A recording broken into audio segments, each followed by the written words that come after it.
Bonjour, vous écoutez Pause Report, le podcast qui décrypte et analyse chaque semaine l'actualité de la voile de compétition. Pause Report est produit par Tip & Shaft, le média des professionnels et des passionnés de voile de compétition. Tip & Shaft, ce sont 2 newsletters hebdomadaires en français et en anglais, des podcasts, des formations, un studio de production de contenu, une plateforme de vidéos à la demande Sailors, ainsi qu'un festival du film que vous pouvez retrouver sur tipandshaft.com. Je suis Axel Capron et je vous souhaite la bienvenue dans Pause Report. Bonjour à tous et bienvenue dans le 207e épisode de Pause Report, le podcast hebdomadaire de Tip & Shaft qui explique, décortique, décrypte et analyse l'actualité de la voile de compétition sous toutes ses coutures en compagnie des meilleurs experts. Nous sommes le mardi 8 avril, il est exactement 10h et nous allons parler aujourd'hui de la classe IMOCA avec une invitée qui va faire ses grands débuts cette saison sur le circuit sur son propre bateau mis à l'eau le 18 février dernier à Concarneau. Il s'agit d'Élodie Bonafous qui est d'ailleurs chez elle à Concarneau. Salut Élodie. Salut Axel, merci de me recevoir aujourd'hui. Eh bien, merci d'avoir répondu à notre invitation. On rappelle donc que tu as officialisé ce projet IMOCA en juin 2023 en compagnie de Bertrand Keguiner, qui est directeur général du groupe du même nom. Vous aviez annoncé à l'époque le lancement d'un bateau neuf, construit en partie chez CDK sous la maîtrise d'œuvre de Merconcept. Plus tard, vous avez confirmé que ce serait un sister ship de Massif Santé Prévoyance, bonne pioche, puisque ce dernier n'est autre que le bateau vainqueur du Vendée Globe 2024 avec Charlie Dalin aux commandes. Cet IMOCA, le premier bateau neuf du nouveau cycle de 4 ans qui vient de s'ouvrir, a donc été mis à l'eau le 18 février à Concarneau. Depuis, tu as effectué dessus tes premières navigations. Tu vas nous raconter tout ça. On rappelle enfin ton parcours. Après avoir débuté par la voile légère, notamment le 420, tu as continué avec du match racing, de l'inshore, du J80 notamment, et tu t'es lancé en 2020 en Figaro, première lauréate du Challenge Bretagne CMB Océane. Tu as fait 5 saisons sur le circuit, terminant 3 fois dans le top 10 de sa course phare, la solitaire. Te voilà donc à 29 ans, skippeuse d'un IMOCA dont on va bien sûr parler dans ce Pause Report. Mais peut-être avant de parler de tes premières sensations à bord de ton nouveau bateau, revenons, si tu le veux bien, 2 ans en arrière, quand ce projet est né avec Bertrand Keguiner. Est-ce que tu peux nous rappeler un peu, Élodie, comment tout ça a débuté? Dis donc, tu m'impressionnes, tu as bien les dates, en tête. La rétrospective Ah et bah, j'ai préparé un minimum quand même. ouais, c'était très correct et j'avais même plus vraiment la date en tête de quand on a annoncé ce lancement du projet et mais en effet, on va dire que je me rappelle un peu de cette période, parce que c'était, l'année où la Transat Paprec.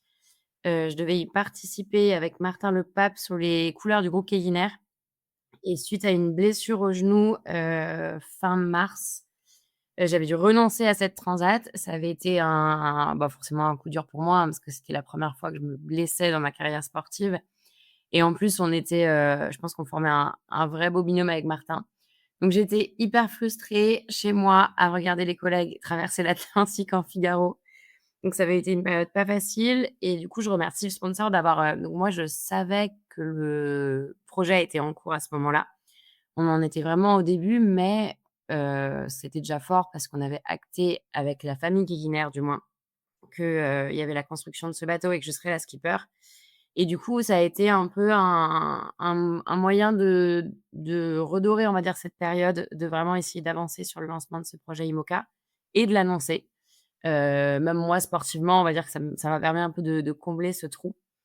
Mais à ce moment-là, on avait choisi le bateau, mais on était vraiment dans les premiers échanges avec Merconcept pour vraiment valider les détails, dans, on va dire les choix généraux de ce que serait ce projet, où est-ce qu'on aimerait le baser, la philosophie vraiment, globale du projet, on va dire qu'on était à cette période. Tout en continuant quand même à se préparer, pour la solitaire du Figaro que j'ai courue, tout de même en 2023. Ouais. Le projet, il est à l'initiative de Bertrand Keguiner ou de toi? Comment ça s'est passé exactement, au moment vraiment de lancer ça? C'est Bertrand qui est venu vers toi?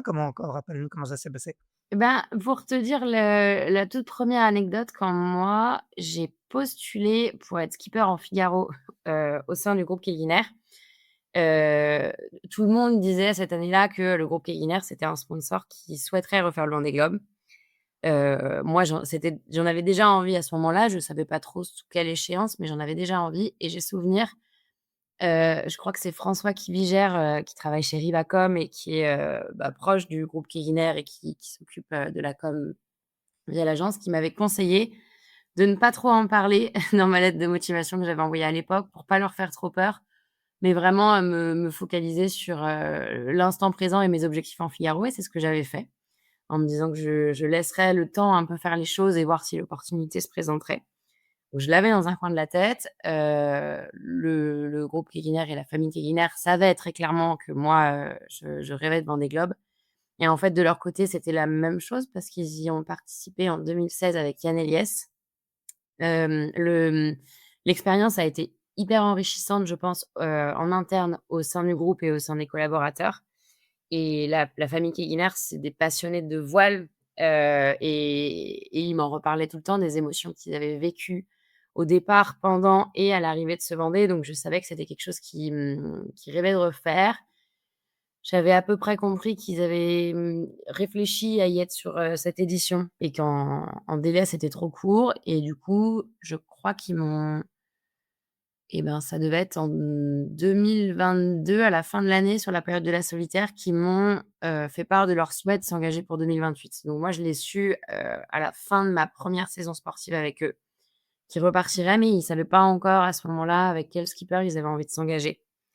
Et c'est d'ailleurs, sur cette première saison, le début de saison en Figaro, c'était pas très, très bien passé, parce que c'était un gros step, de gérer son projet vraiment tout seul. Mais à la fin de la saison, c'est là où je fais mon premier podium d'étape sur la solitaire, sur la dernière étape un peu mythique où il y avait eu vraiment de l'air, avec un retour au portant, on va dire un peu engagé et où je termine troisième. Et je pense que ce résultat-là a eu un impact dans la décision, de qui serait le skipper, quand il lancerait le projet.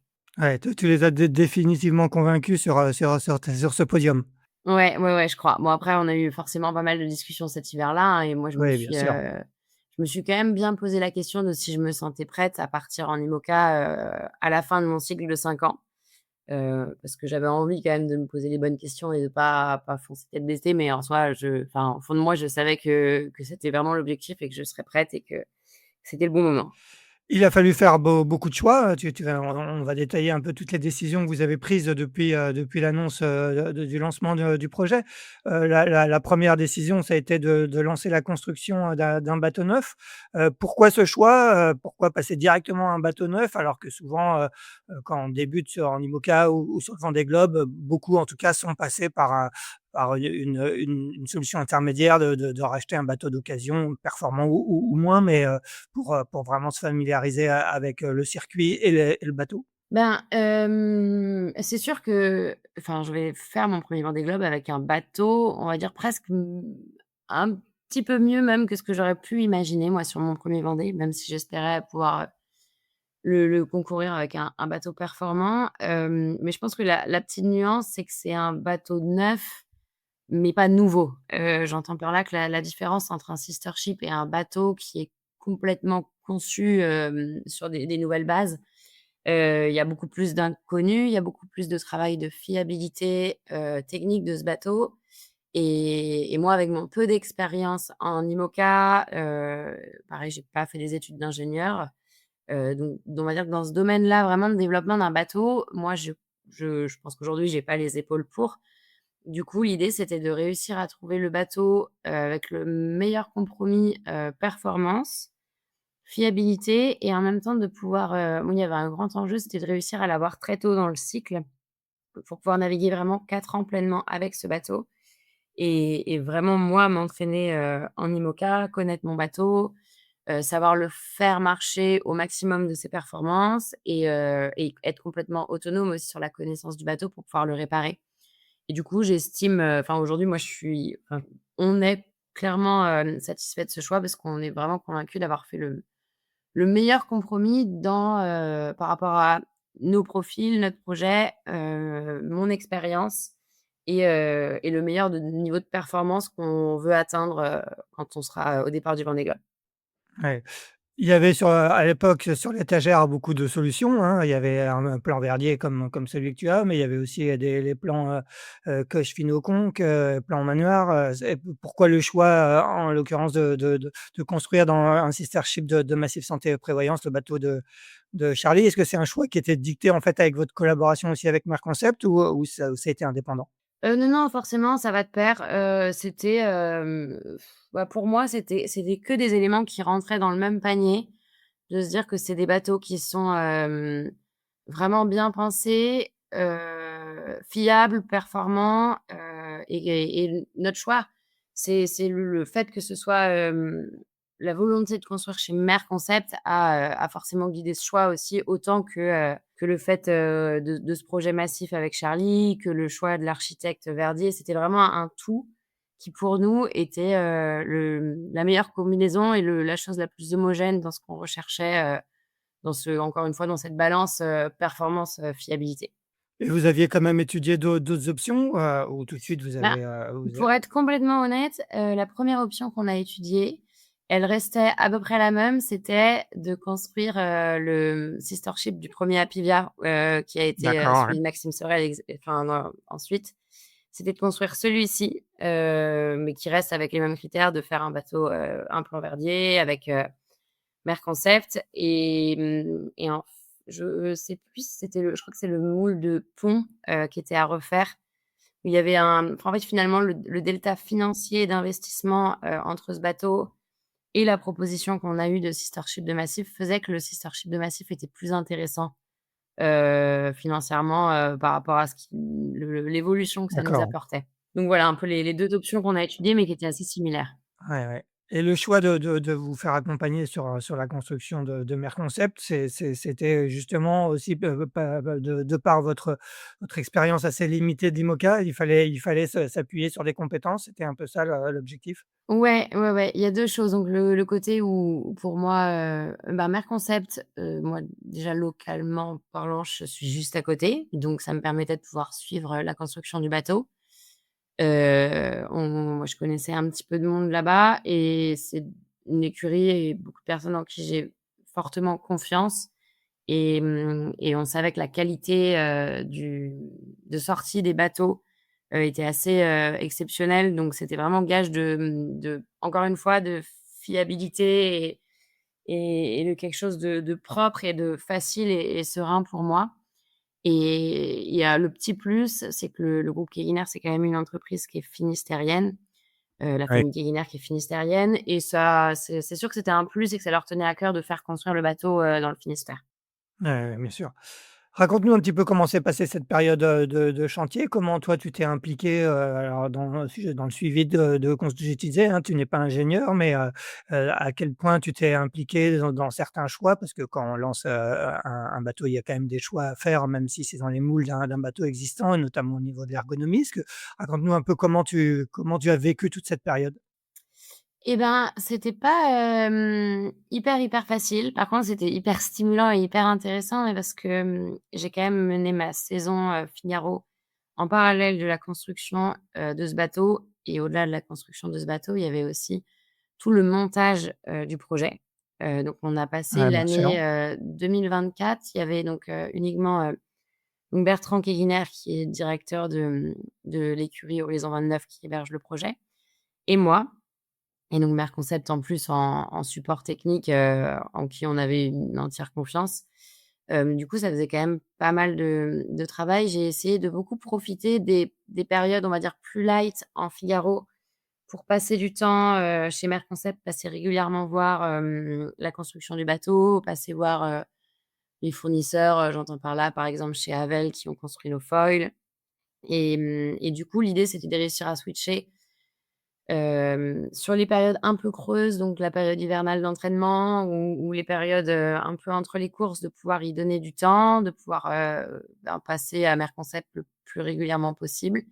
Mais en même temps, de vraiment pas délaisser le projet Figaro parce que j'avais quand même des gros objectifs sur la saison 2024 et j'avoue que j'avais vraiment peur de me retrouver un peu le cul entre 2 chaises, comme on Ouais, pourrait ouais. dire, sur cette année-là et de faire les 2 choses à moitié. J'avais vraiment pas envie de sacrifier ma dernière année en Figaro. Je pense qu'après coup, honnêtement, ça m'a quand même demandé pas mal de temps et d'investissement et peut-être que ça a un impact sur le résultat. Écoute, je saurais pas. J'espérais faire mieux en 2024 en Figaro, mais c'est comme ça. En attendant, par contre, sur ce qui est de la construction et le suivi de construction du bateau, donc j'y suis allée ponctuellement, le plus souvent possible jusqu'à la fin de la solitaire et une fois que la solitaire s'est terminée, je passais mes semaines, chez Merck Concept. On avait un bureau qui était là-bas et là, donc ça correspondait à peu près au début de l'assemblage vraiment du bateau et là, on commençait à tout imbriquer dedans donc là, j'y ai passé quand même beaucoup de temps. Je suis contente parce que ça fait, 1 mois et demi que le bateau est à l'eau et j'ai l'impression de connaître déjà beaucoup de choses, d'avoir beaucoup progressé techniquement et ensuite, pour répondre à ta question sur des questions de choix et d'ergonomie, alors on a eu, c'est sûr, quelques questions de prise de décision, que ce soit, sur de l'ergonomie, sur, de l'équipement, notamment de l'électronique et de l'informatique. C'était pas forcément facile de faire des choix parce que moi j'avais pas un avis, tranché parce que manque de connaissances et d'expérience encore une fois. Du coup, j'ai essayé de soit pouvoir faire appel à d'autres marins expérimentés ou des personnes en qui j'ai confiance pour demander des avis. Mais après, on a eu franchement tout au long de la construction, des conseils, vraiment fiables et honnêtes de la part de Merconcept et du coup, j'ai choisi de Ouais. vraiment faire confiance, de leur demander à chaque fois de m'expliquer le pour et le contre de chaque, solution qu'ils proposaient et du coup, ça nous permettait d'arbitrer assez facilement. Mais grosso modo, l'idée générale, c'était de pas révolutionner ce bateau. Je pense que Charlie et tous les ingénieurs D'accord. avec qui il a travaillé ont vraiment la tête bien faite, que les choix n'ont pas été faits au hasard. Donc, tout ce qui n'était pas de l'ergonomie pure, Ouais, c'est clair. donc qui sont juste liés à la différence, assez importante de gabarit entre moi et Charlie, on n'a fait aucune modification. Donc clairement, peut-être la hauteur de la colonne, le siège de veille dans la Studette, c'est des choses qui sont changées, mais sinon il y a pas beaucoup de différence. Ouais, donc c'est un vrai sister ship, quoi. C'est un vrai sister ship avec, la nuance que, donc Ouais, Charlie avait refait une nouvelle paire de foils et nous on est restés sur la ouais, 1re version, des foils, de Massif. ouais, ouais. Un petit mot sur le Figaro, ta saison de Figaro, ta dernière saison, l'année dernière sous les couleurs de Kegina La Vie en rose, avec une 8e place, sur la solitaire. Tu en as parlé un petit peu, mais quel est un peu le bilan que tu as dressé de cette, saison, sportive? Ben, écoute, j'avais 2 objectifs majeurs. C'était, l'objectif en double, c'était le trophée Banque Populaire Grand Ouest que j'ai couru avec Corentin Henreau, qui était de remporter cette régate, chose faite. Ça, c'était une très belle expérience. J'ai vraiment apprécié cette course et ensuite sur solitaire du Figaro, je pense que j'ai quand même fait une belle saison sportive. Je suis contente de plein de choses. J'ai fini ma saison en ayant vraiment l'impression il me reste toujours des choses à apprendre, c'est sûr, mais d'avoir quand même bien bossé, d'avoir ce sentiment de connaître quand même bien mon bateau, de bien connaître mes enjeux et donc par contre, je suis 8e sur la solitaire, bah, forcément, j'étais un peu déçue parce que je termine 6 l'année précédente. Ouais, exact. En plus, ça faisait 2 saisons que je m'étais habituée à faire des podiums d'étape et mine de rien, je m'y étais presque un peu habituée émotionnellement. Je trouve que ça embellit vraiment un résultat général, le fait d'avoir j'appelle ça un coup d'éclat, on va dire sur une étape et le fait de pas l'avoir eu, ça a été un peu plus dur. J'ai été un peu plus déçue, et même, hein, pour être honnête, quand j'ai passé la ligne d'arrivée à la Turballe, j'ai versé ma larme parce que j'avais pas du tout envie de partir du circuit Figaro parce que Ouais, j'étais en même temps heureuse et en même temps un peu frustrée de pas avoir fait mieux et bon, du coup, c'est sûr qu'à ce moment-là, je me suis dit que plus tard, je ne sais quand, je finirai par y retourner, mais ouais, ça a été une saison chargée en tout cas et il y a eu du très positif. Le résultat de la solitaire est un peu moins bien que ce que j'aurais aimé, mais écoute, c'est les aléas. plus globalement, tu sors donc de 5 saisons en Figaro, qu'est-ce que ça t'aura j'imagine que ça t'a apporté beaucoup, mais qu'est-ce que ça t'a apporté en particulier ces 5 saisons sur ce circuit à monotype? Bah, ouais, vraiment plein de choses. Ouais, déjà sur le côté, professionnel, gestion de projet, charge de travail, je pense que j'ai quand même beaucoup appris j'ai beaucoup progressé, j'ai appris à me structurer, on apprend bah, en tant que skipper à travailler avec des prestataires et à à cadrer nos besoins et ça, professionnellement parlant, c'est quelque chose quand même de d'assez fort et d'assez important, donc je suis plutôt très contente et ensuite sur le volet sportif, quand je suis arrivée en Figaro, mais c'était, le Mont Blanc devant moi, ou peut-être même l'Everest, j'ai envie de te dire. Il y avait plein de choses que je connaissais pas, enfin, il y avait même beaucoup de vocabulaire que je connaissais pas et plein de choses où il m'a fallu du temps pour comprendre et j'y suis allée un peu petit à petit et c'est sûr que du coup, j'ai découvert vraiment plein, plein, plein de choses. J'ai appris beaucoup, mais je pense que là où j'ai le plus appris, c'est sur moi-même, l'engagement, l'investissement que j'y mettais et l'intensité sur les courses où ça a été vraiment une trop bonne découverte. Alors je savais que j'avais envie de faire de la course en large en solitaire, mais j'ai été vraiment trop fan de la compétition, de me pousser dans le rouge, de me réveiller 2 jours après une étape de la solitaire à la fin et d'être dans le manque, d'avoir besoin de retourner naviguer, enfin tout ce que ça représente, la gestion de soi-même, de ses émotions, de son engagement et d'avoir les crocs, mais tous les jours. Enfin j'en garde un trop, trop bon souvenir et du coup j'étais venue chercher le travail, la rigueur, la méthode, toute cette finesse qui est liée au Figaro et j'ai vraiment trouvé tout ce que j'étais venue chercher. Je pense que j'ai progressé sur tous ces domaines-là que j'avais envie de vraiment bosser sur ce Circuit Figaro et donc non, non, j'en ressors complètement satisfaite, ouais. Ouais, d'ailleurs, beaucoup disaient à l'arrivée, du Vendée Globe que, tous ceux qui ont fait du Figaro et du Figaro à haut niveau, d'ailleurs, le classement le prouvait du Vendée Globe, réussissaient après sur un autre support et notamment à l'échelle du Tour du monde parce qu'ils savent justement, où sont leurs limites, se mettre dans le rouge à certains moments pour pousser fort sur le bateau quand il le faut. C'est vraiment ça qu'on apprend au Figaro, c'est connaître ses limites, connaître les moments où il faut appuyer sur le champignon et parfois se mettre dans le rouge comme tu le disais.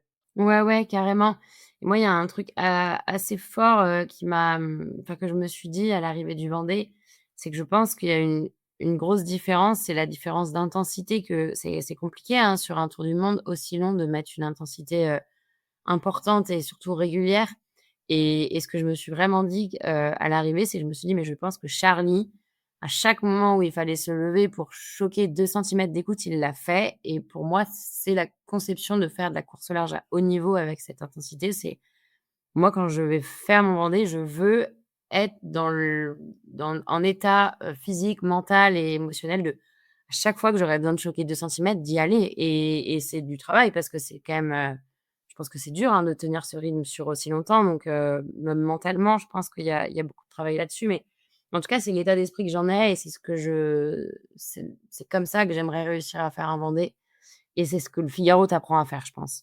Ouais, ouais, c'est clair. Justement pendant j'imagine que tu as suivi particulièrement, ce Vendée Globe. Comment justement un team, IMOCA qui va se lancer la saison d'après le Vendée Globe suit la course? Est-ce qu'on prend des notes, on regarde des vidéos? Surtout que là, en l'occurrence, tu avais le sister ship de ton futur bateau qui était à l'eau et en tête. Raconte-moi un peu comment vous avez suivi ça au sein de votre équipe? Et ben, ouais, en effet, pendant la période du Vendée Globe, l'équipe était formée. Donc en fait, on a recruté notre directeur technique, qui est Goulben Leclèche, avec qui je travaillais en Figaro, à la fin de la solitaire et le reste de l'équipe est arrivé début décembre. Ouais. Donc tout le monde était en poste pendant la période du Vendée Globe et on s'est un peu répartis, les rôles. Donc moi, j'ai surtout suivi sur la partie, stratégie et météo et ensuite l'équipe, bon de toute manière ils sont mordus aussi donc ils suivent dans tous les cas, tous les médias, les vidéos qui passent, les infos, mais en tout cas, ils se sont aussi beaucoup focalisés sur le côté technique à essayer vraiment de lister toutes les problèmes techniques, recensés pour nous vraiment avoir une bonne vision de tout ce qui était arrivé, des questions à se poser, du suivi technique à faire du bateau et puis la chance qu'on a aussi, c'est que les équipes, de la Massif, eux, ben, sont chez Merconcept aussi, donc on a pu quand même croiser, pas mal, les équipes, discuter avec eux et avoir aussi des retours techniques, sur le bateau après le Vendée Globe pour savoir s'il y avait des points spécifiques de vigilance, bon la bonne nouvelle, c'est que grosso modo, le bateau, il allait très bien en rentrant du Vendée. Donc ça, c'était plutôt une bonne nouvelle, On a eu beaucoup d'échanges techniques avec eux, parce que bon, ce qu'il faut savoir, c'est que du coup, dans l'achat de ce bateau, nous, on bénéficiait de tout ce qui était technique, ce qui a pareil été, renforcé dans le bateau, on l'a eu au fur et à mesure de notre construction. La seule chose qu'on n'avait pas, D'accord, ouais. dans ce package, on va dire, d'achat, c'est tout ce qui est lié uniquement à la performance, qui appartient, là, uniquement au projet et à Massif et non pas, mis en commun avec Merconcept. Mais du coup, sur même je trouve que de bonne intelligence, l'usure de chaque pièce, les problèmes qu'ils ont rencontrés, ils nous en ont fait part au fur et à mesure tout du long. Enfin pas au long du Vendée, mais en tout cas au long de la saison de préparation et après le Vendée. Donc ça nous a permis d'avoir quand même un suivi global sur la flotte et plus spécifiquement sur le sister ship de notre bateau. Bon et alors forcément, vous vous êtes dit que vous aviez tiré le bon numéro? Ouais, je suis allée à l'arrivée de Charlie, moi, en mer, sur le Zodiac avec le pôle Finistère course au large et j'étais émue et je me suis dit que waouh, c'était le beau bateau, c'était un gros exploit sportif et que maintenant, c'était mon tour, et j'ai eu pas mal de tapes dans le dos de personnes que j'ai croisées en me disant: «Bon, bah, voilà, maintenant c'est à toi, tu as le bon outil». Donc ça m'a mis un peu la pression. Ouais, ouais, tu as vécu le départ, l'arrivée, l'effervescence, le monde incroyable qu'il y avait, aux Sables d'Olonne, que ce soit, sur le départ ou sur l'arrivée.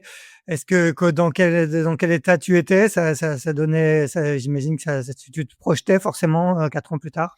Ouais, j'avoue que j'ai réussi à pas mal me projeter, pour parler du départ pour commencer, et en effet, je confirme qu'il doit y avoir un peu de travail de préparation quand même pour partir zen, parce que je trouve que même en n'étant pas skipper, on se fait quand même prendre par l'émotion et après, enfin, finalement, ce qui m'a même presque plus, plu, c'est tout le suivi de la course, l'intensité, les fatigues ressenties, les up and down qu'on pouvait voir, chez certains skippers ou d'autres qui étaient au contraire plus stables.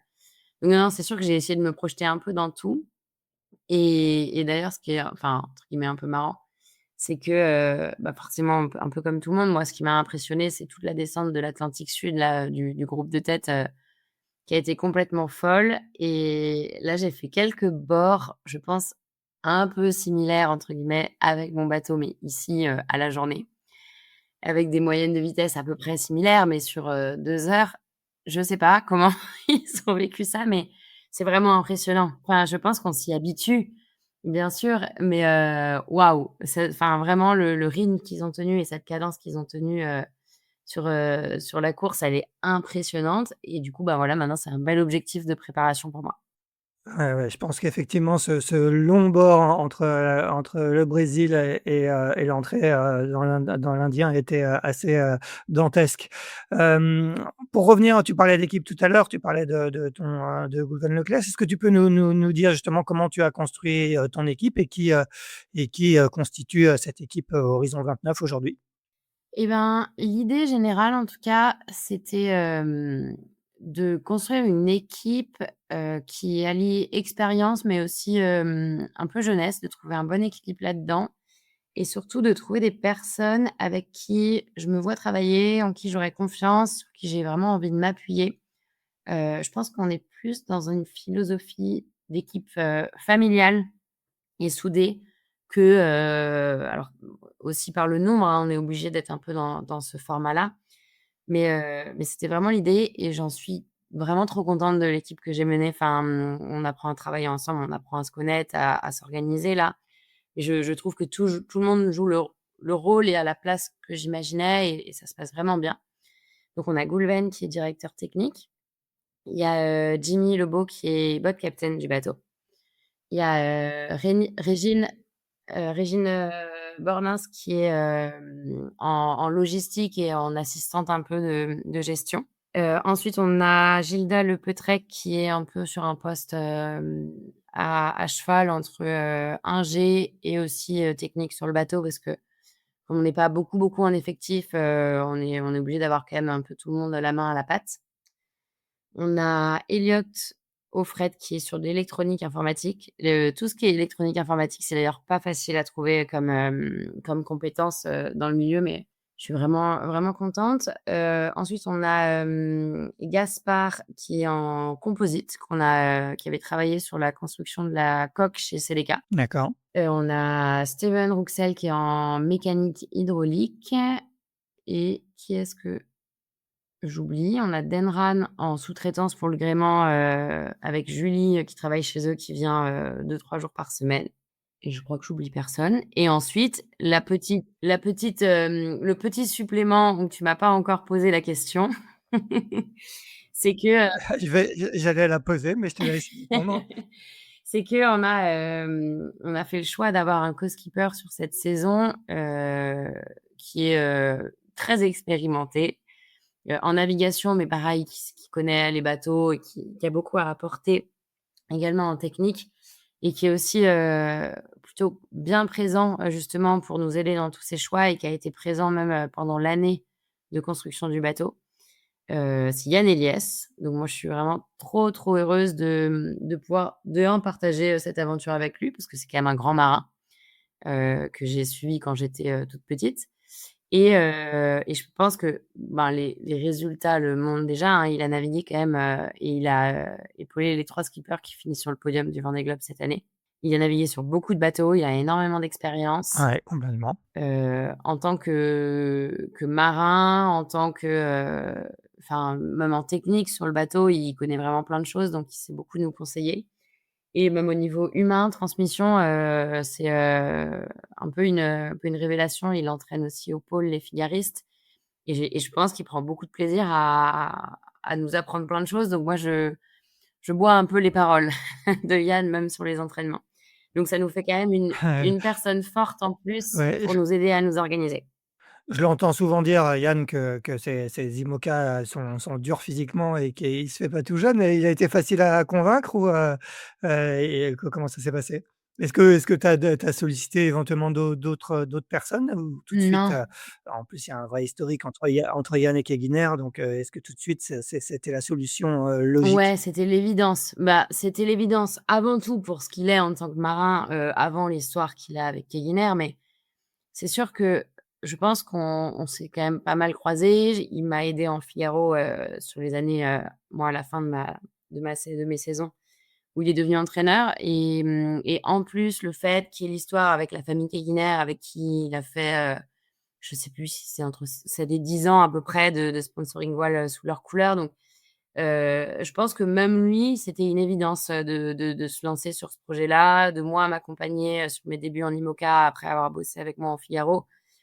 J'ai appelé personne d'autre, j'ai songé à appeler personne d'autre et depuis le début, entre guillemets, Yann, il était quand même dans la boucle, je sais que le jour où on avait acté avec la famille Keguiner que je serais skipper du bateau, ou du moins que ça je sentais que ça allait vraiment se faire, j'avais appelé Yann, pour lui en parler, en lui demandant si lui, il était sûr de pas, pas parce que pour moi, la place sur le Vendée Globe avec la famille Keguiner, c'était celle de Yann jusqu'à maintenant et je me voyais pas, être en concurrence avec lui et j'en avais très peur et il m'avait répondu que, lui, c'est bon, c'était terminé. S'il faisait un dernier Vendée, c'était, celui de 2024, mais qu'après, justement, il se voyait plus relancer en tant que skipper chef de projet et que, il serait très heureux que ce soit moi et qu'il serait très heureux de m'aider dans ce projet. Donc en fait, dès le début, c'était déjà, écrit comme ça.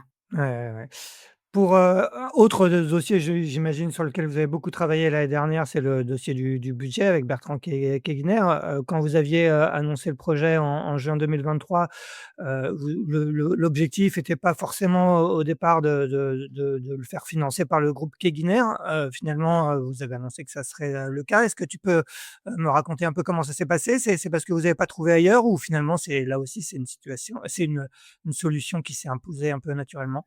Ben, en fait, le le 1er point de l'édifice, c'était la construction de ce bateau et la construction de ce bateau et le financement de ce bateau, c'est fait par la société d'investissement de la famille Keguiner, qui voulait se relancer dans le projet et du coup, forcément, quand on a annoncé le projet, il y avait un enjeu de pas associer complètement l'identité de ce projet au groupe Keguiner parce que financièrement, il était pas du tout validé en interne. Alors c'est sûr qu'il y aura eu des discussions, mais À ce moment-là, on savait réellement pas, si le groupe Keguiner serait en capacité et à quelle hauteur de s'investir dans ce projet et forcément, c'est quand même un projet conséquent et pour qu'en interne, ça se passe bien, pour que, ben, tous les salariés du groupe, même les, les collaborateurs, soient pas inquiets du lancement d'un projet comme ça qui est quand même financièrement important.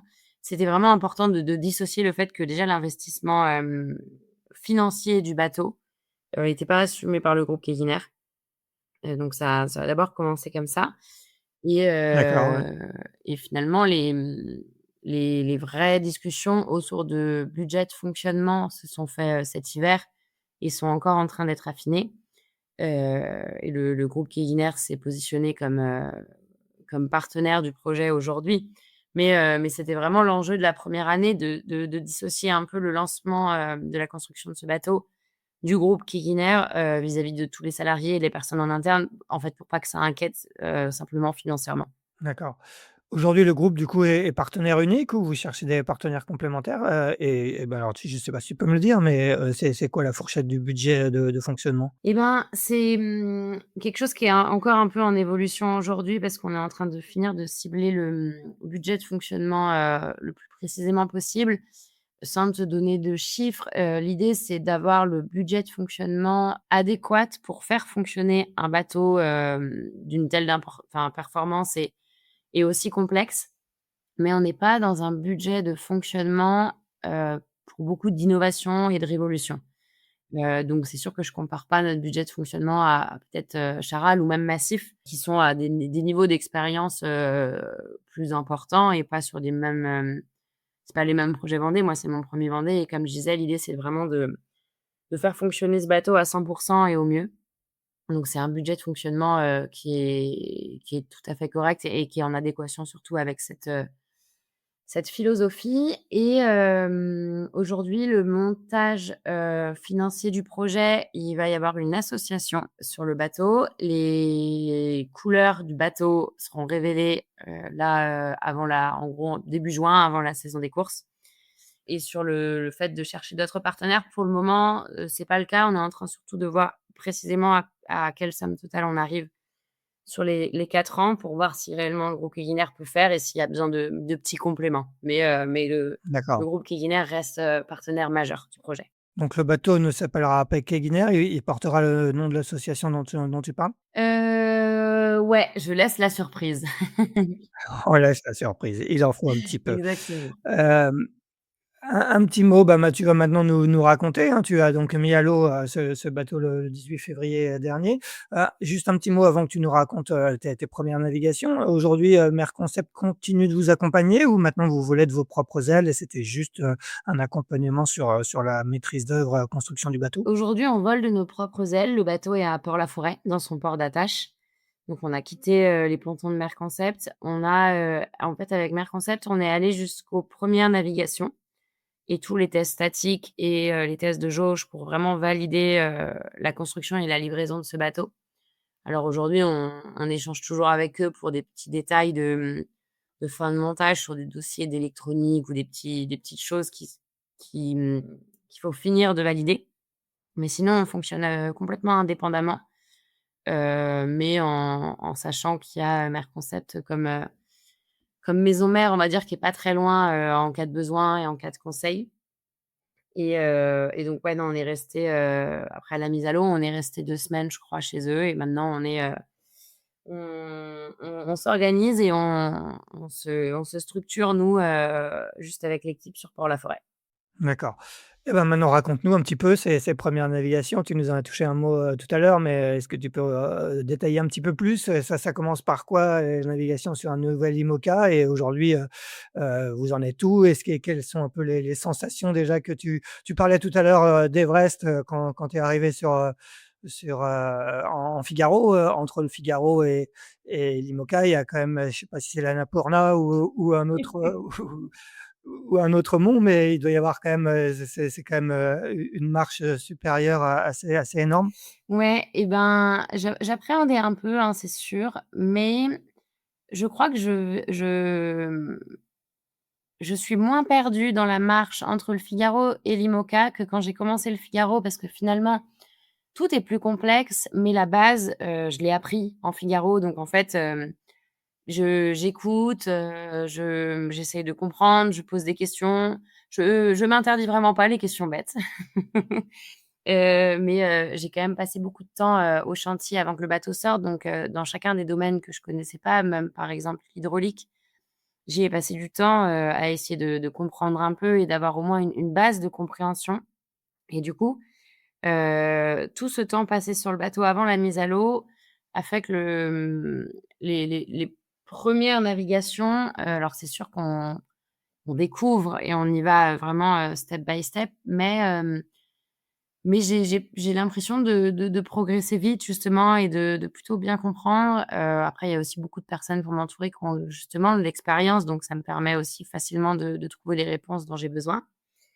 Et donc plus concrètement, les 1res navigations, on a fait notre 1re sortie donc avec Nico De Castro qui a, drivé toute la construction du bateau, avec vraiment une main de maître chez Merconcept. Donc il était à bord avec, Claudia, qui est ingénieure aussi et qui avait bossé, tout au long de la construction de notre bateau et on a fait une 1re navigation dans 10 nœuds, vraiment, pour, dérouler les voiles, sortir les foils, voir si tout se passait bien. Cette 1re navigation, déjà quand on était au près un peu débridé, quand le bateau a commencé à accélérer et qu'on était à l'intérieur, ça commence à faire du bruit et on sent que ça accélère, quand même de façon assez forte. Ça m'a un peu impressionnée parce qu'on a dû monter à, je dirais peut-être 15 nœuds sur cette 1re nave et les 15 nœuds étaient déjà impressionnantes et je me suis dit: «On peut monter jusqu'à plus que 30». Donc c'est plus du double de ce qu'on fait actuellement. Qu'est-ce que ça va donner? Et en fait, déjà à la fin de cette 1re navigation, quand le bateau ralentissait à 12 nœuds, j'avais l'impression que ça n'avançait plus. Donc on s'y habitue quand même plutôt vite. Et du coup, au fur et à mesure de la semaine, on a fait des naves dans un peu plus de vent à chaque fois, et avec des thématiques pour tester, de plus en plus de choses sur les navigations. Et je crois qu'au 3e jour de navigation et c'est le 1er jour où Yann Eliès est monté à bord avec moi, on a navigué dans 20 nœuds de vent et on a fait un bord, un peu de reaching, sous Fro, où, j'ai barré le bateau à, je crois, 29 nœuds ce jour-là et j'ai trouvé ça absolument incroyable. C'était le 3e jour de navigation du bateau. On avait 0 souci technique. Moi, je pensais que le bateau était compliqué à barrer et j'ai barré le bateau complètement en vol à 30 nœuds, dans la baie, entre les Glénans et la pointe de Trévignon. Il faisait beau en plus, donc c'était vraiment la journée parfaite et du coup depuis, ben, ça continue pareil à faire des navigations dans différentes conditions selon ce qu'on a à tester, tester tous les petits points techniques au fur et à mesure, mais grosso modo, on n'a vraiment pas de soucis techniques et on n'a jamais eu quelque chose qui nous a contraints lors d'une navigation et on a fait notre, 1re offshore la semaine dernière. On est parti, parce que forcément une navigation pour naviguer, 5-6 heures, c'est, quasiment, 2 heures de boulot avant et on va dire 1 heure et demie de boulot après qui, bloque entre guillemets un peu toute l'équipe toute la journée. Donc c'est quand même très énergivore. Du coup, l'idée, c'est de pouvoir faire des navigations plus longues et donc on a fait notre 1re nave de 24 heures la semaine dernière avec Yann. J'étais hyper stressée parce qu'on partait dans, il y avait grosso modo 25 nœuds, rafale à 30 et on savait qu'il allait y avoir de la mer croisée, de la mer de vent d'est, enfin mer pas belle et moi, j'avais jamais navigué dans autant de vent en IMOCA et en surtout au large et alors je suis pas quelqu'un qui était sujette au mal de mer en Figaro, mais là, j'allais naviguer enfermée dans le bateau, ça allait taper beaucoup, il allait avoir du vent, donc je savais pas du tout si j'allais être malade ou pas. En plus, je demande à Yann avant de partir, je lui dis: «Non, mais ça va aller avec du vent d'est, ça va pas être, si horrible» et il me dit: «Ah, on va se faire ouvrir». Ah oui, Et ça il s t'a mis à l'ambiance, Ouais quoi. et ça s'est hyper bien passé. C'est vraiment bête, hein, mais le fait de faire cette 1re grosse navigation en étant bien à bord de mon bateau, en n'étant pas du tout, du tout malade, j'ai réussi à dormir et j'ai pris énormément de plaisir. Ça m'a vraiment fait du bien mentalement parce que j'avais vraiment peur, en fait, d'être malade un peu la 1re fois parce qu'on se fait toujours amariner l'hiver sur les premières sorties et que moi j'avais quand même très peu navigué et je me suis dit que si j'avais pas été malade là, il y avait quand même peu de chances que je sois malade, ultérieurement sur le bateau, donc c'est quand même fortement une bonne nouvelle, je trouve. Et donc voilà, on a fait 24 heures de navigation dans de l'air. On a vu plein de choses sur le bateau. On progresse hyper vite. Encore une fois, on a eu zéro souci technique et ça nous permet, du coup de bien faire fonctionner l'équipe quand on rentre, de 24 heures, hyper intenses où on voit plein de choses. Ça nous permet de vraiment, pouvoir, incrémenter techniquement la découverte de ce bateau. Bon, bah, ça a l'air d'être des débuts réussis. Quel va être maintenant, le programme, des semaines à venir? Et ben, l'idée, c'est de continuer à naviguer et de faire un maximum de volume de navigation. Donc Yann est là, grosso modo, un peu plus d'une semaine sur 2 parce que quand il coach en Figaro au pôle Finistère, il est pas présent. Ensuite, on va commencer à naviguer un peu en équipage, en vue de la course des caps à laquelle on participe. Il va y avoir les stages avec le pôle Finistère course au large qui vont débuter, donc il y en a un fin mai et en début juin. Donc l'idée, c'est vraiment de continuer à ce que le bateau soit bien prêt et performant pour ces stages notamment.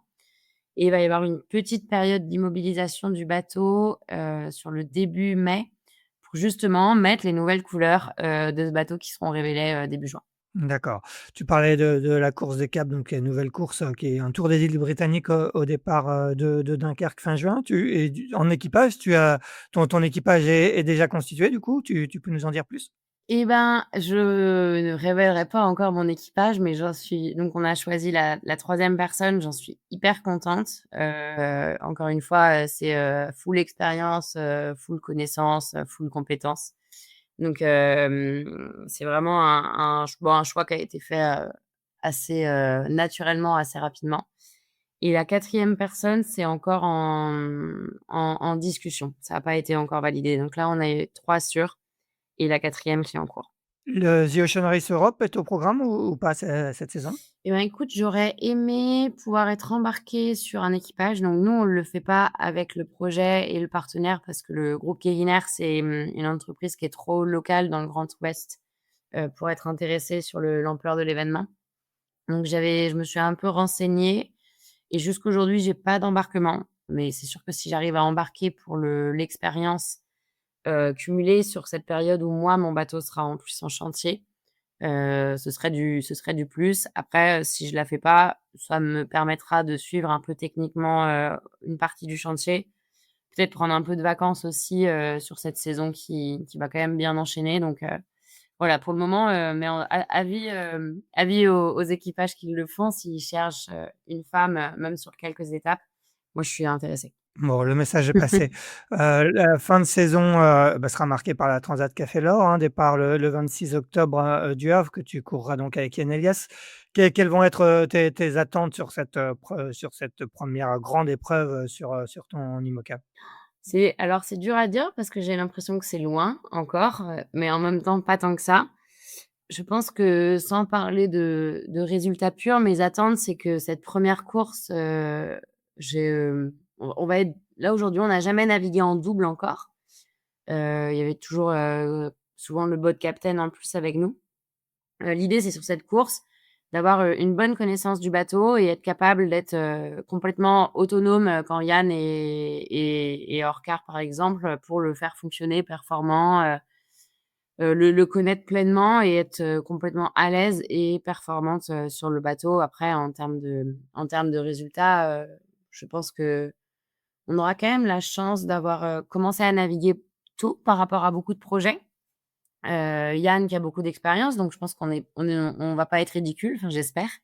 Donc on n'y va pas, que pour, participer, à cette transat, Café L'Or, mais c'est très dur de me jauger pour le moment. En tout cas, on a un bon bateau, on aura, je pense, vraiment bien travaillé sur la saison. J'ai le bon co-skipper, donc l'idée, c'est de faire, quelque chose de propre. Vous ferez le Fastnet pour, en guise de warm-up, justement ou de qualification pour la Transat Café L'Or? Alors on va courir sur la Rolex Fastnet. On sait pas encore si on était plutôt parti sur l'idée de la faire en double justement pour une idée de qualification. Mais les derniers échos sont que la plupart des IMOCA le feraient plutôt en équipage, notamment pour ceux qui préparent le Challenge Race Europe et pas mal de retours d'équipage qui disaient que les années précédentes, en double, la sortie du Solent, avec de l'air, ça peut être assez chaud. Donc on attend un peu de voir, mais c'est sûr que si tous les IMOCA le font en équipage, on n'a pas envie de se traîner la patte derrière en double, donc on s'adaptera et dans ce cas-là, on verra notre qualification peut-être sur un parcours hors course. Donc on attend un peu d'avoir des retours plus précis là-dessus, mais pour le moment, on est plutôt parti pour la faire en équipage. Si on se projette sur le plus long terme, il y aura The Ocean Race en 2027 au programme. Tu disais que Keguiner n'a pas forcément d'intérêt à l'international. Est-ce que pour toi, tu as quand même est-ce que déjà cette course est à votre programme? Ou si c'est pas le cas, et j'imagine que pour toi, c'est quand même ça serait important quand même d'y participer aussi dans une autre équipe? Donc ouais, je te confirme qu'elle sera pas au programme avec notre projet. Par contre, on en a déjà parlé avec le partenaire et avec Bertrand notamment, sur l'importance d'y participer pour, des questions d'expérience. Moi, j'irais bien voir le Grand Sud, en équipage avant de le faire en solitaire. Sur des questions même de 1000 de qualification, c'est quand même toujours bon à prendre. Mais avant tout pour l'expérience d'aller sur un autre bateau avec d'autres marins, de faire beaucoup de 1000. Donc, moi je pour le moment, il y a absolument rien de fait, mais c'est un souhait de vouloir y participer, ouais. D'accord, et sur le bateau en lui-même, est-ce que tu disais que vous aviez un budget, pas forcément pour aller faire beaucoup de développement technique, mais est-ce que vous anticipez déjà des optimisations, qui peuvent être, des nouveaux appendices notamment? Ou l'idée, c'est vraiment de naviguer le plus possible et de finalement pas peu faire évoluer ce bateau? Alors si je te parle que moi en tant que sportive, moi j'aimerais quand même pouvoir, potentiellement réfléchir à une nouvelle paire de foils. Il y a le nouveau mât, V2, qui a été renforcé, qui était pas disponible à temps, nous, pour qu'on débute direct avec. Donc là, on a un V1. Donc avoir l'intérêt de passer ou non sur ce V2, mais c'est quand même quelque chose auquel on réfléchit. En fait, au niveau budget, c'est vraiment la marge finale sur laquelle on ne sait pas exactement aujourd'hui dans quoi on va pouvoir se positionner. Mais ouais, ouais, en tant que sportive, moi, ce que je m'étais dit, c'est que les 2 premières années, je voulais vraiment naviguer sur le bateau, comme ça et vraiment bien le connaître, vraiment le pousser et peut-être qu'à la fin, du Rhum, de commencer à vraiment réfléchir sur aujourd'hui où est-ce qu'on en est et qu'est-ce qu'on peut améliorer. Le bateau, je le connais à peu près. On maîtrise tout ce qui est, sur le bateau en termes de performance ou même en termes de technique et peut-être sur la 3e année, justement cette année, d'Ocean Race, d'avoir le temps de développer un peu.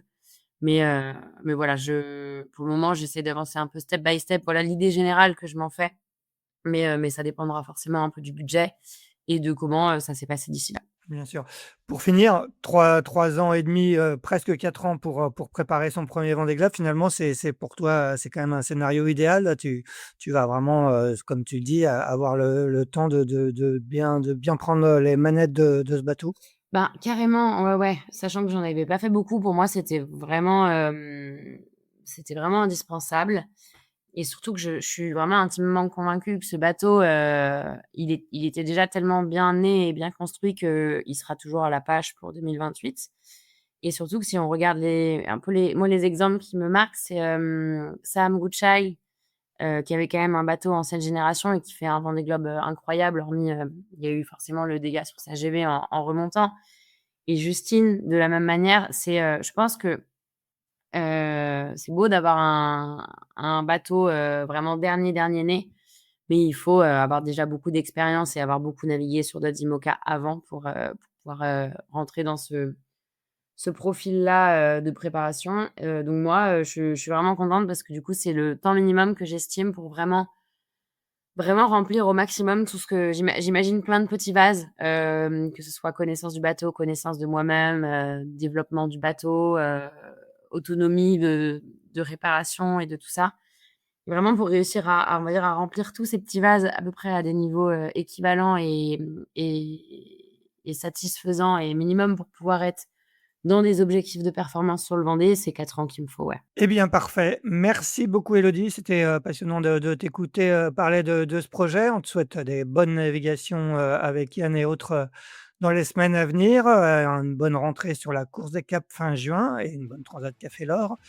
Et quant à nous, ben, on se retrouve, la semaine prochaine pour le 208e épisode de Pause Report. Bonne journée. Eh ben, merci beaucoup. Bonne journée.